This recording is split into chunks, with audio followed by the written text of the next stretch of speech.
DeWalt's second Gen Flexvolt keeps killing it. And we all learn how to pronounce this brand. This is your Power Tool Week in Review.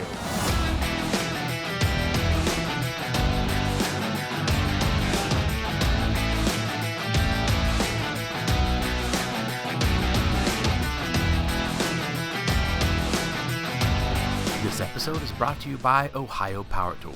Pro tools, pro service, all at the best prices at ohiopowertool.com. And SkillSaw, true to the trade since 1924. Welcome back, Power Tool fans. I'm Rob. And I'm Sarah. It is Friday, August 7th, 2020, and today we're going to do the Power Tool news and then share some tool videos you won't want to miss. Let's get to it. We're going to start off this week with DeWalt, whose Gen 2 FlexVolt tools are finally landing in the hands of competent reviewers. Also Kenny. This week he shared an in-depth review of the Gen 2 FlexVolt 60-volt reciprocating saw from DeWalt.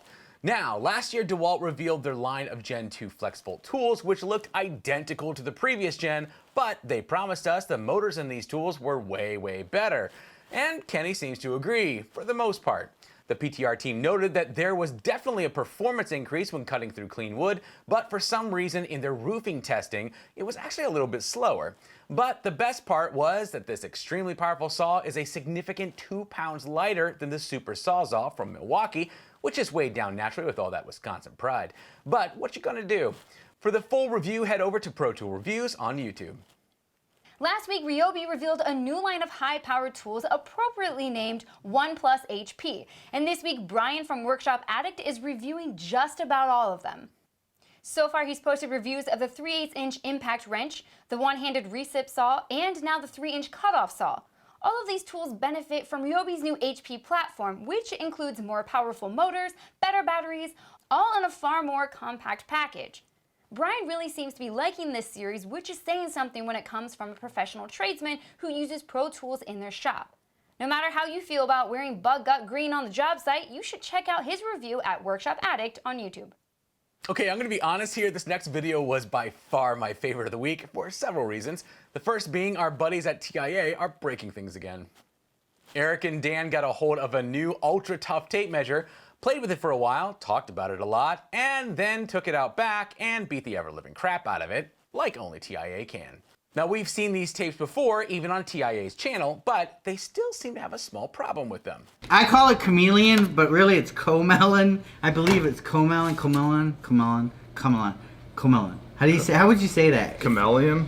Dan and Eric are not alone, as it turns out. Just about no one can pronounce their name. Chameleon tape measures. Komelon?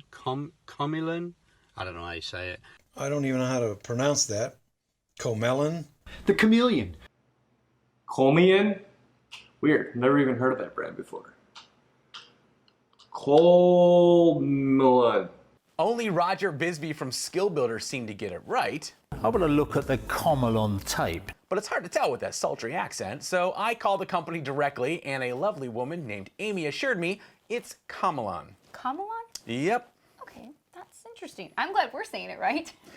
All right, well, I mean, I looked up their Instagram, and as it turns out, they post a lot of staff photos, so they may be hiding something.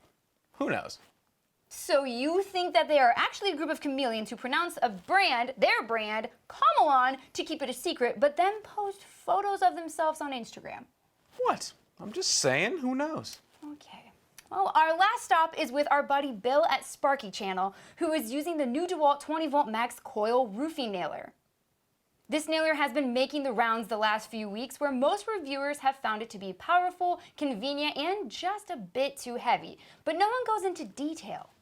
The heads of the nails go right in this slot right here. Now this area right here is called a pawl, P-A-W-L. Piece right here moves up and down. And you can put it on position number 1, position number 2, or position number 3. See? To be honest, I used to think Bill just knew every single thing about electricity, but as it turns out, he knows just about every single thing about every single thing. For his full review, head over to Sparky Channel on YouTube. It's time again to tackle some actual work with Rob Robolard. Hey, Rob. Hey, Rob, Sarah, how are you guys this week? Oh, we're doing great. My kid puked all over the car on the way over here, and I had to give her the Heimlich this week. It's great. How are you? That's great. I'm doing excellent. Thanks for asking. Today's tip, I just want to talk to you about setting up your tool belt. You know, it's funny, everybody wears tool belts and probably everybody puts their things in the same place, but it's super important, at least to me, to have things right where you know it, because when you do that over time, repetition builds just habit. You don't even think about it. It's reflex. So when I want to reach for my tape, I reach for it, I know exactly where it is, my square, my pencil, and most of the time, putting things back, because you know where it goes, you don't have to look, you just know where it is.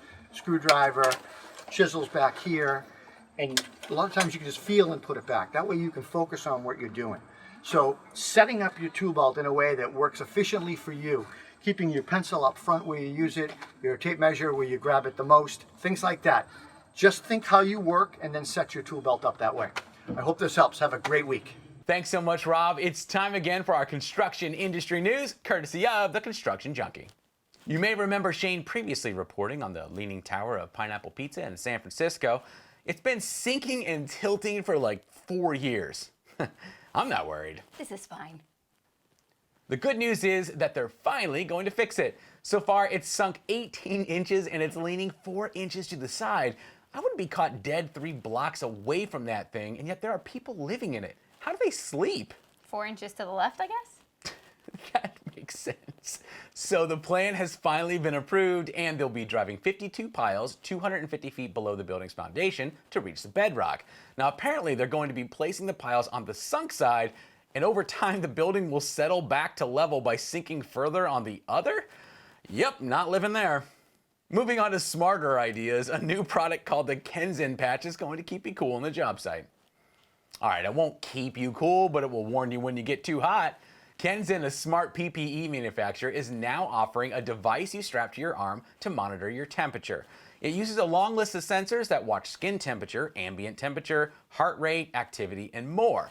If you're about to get sick from heat, the app will warn you to stop working and send a permission slip to your supervisor so you can chill for a while. I'm suddenly envisioning 200 construction workers all doing jumping jacks out in the sun just a few minutes before the NFL draft. For more on those stories and the rest of your construction industry news, head over to constructionjunkie.com.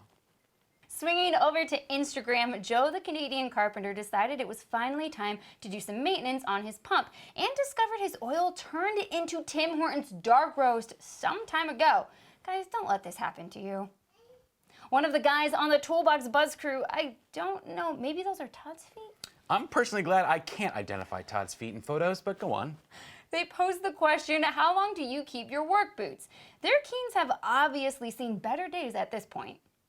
And last of all, our friend Sarah Listy from Tool Girls Garage suggested we all pause this week and take note of your happy places in the midst of chaos and appreciate the things and people who bring us so much joy. Count me in, Sarah. That's it for us this week, but before we go, we want to offer a congratulations to Recon. Their new measuring system cool thing they had on a Kickstarter. The blade thingy. Yeah, that thingy. The blade thingy. You guys know what we're talking about. We know you know because last time we looked, they had raised 1.2 million, almost 1.3 million. Yes. And by the time you're watching this, their Kickstarter will have finally ended Friday morning. But we're doing this on Thursday. Right? And Connor has to edit early this week, so he'll be editing Thursday night. So really, there's just no way where they ended? I think we just need to guess. And I'm going to say congratulations on hitting 9 million. Woohoo! 9 million? Okay, yeah, sure. Good job, guys. A lot of people buy stuff at the last minute. Anyways, huge thanks to Skillsaw and Ohio Power Tool for sponsoring this episode. We greatly appreciate it. Don't forget, you can catch us tomorrow on Make or Break and Sarah's Top 5 DIY later in the week. So don't forget to like and subscribe so you don't miss a thing. We'll see you next week.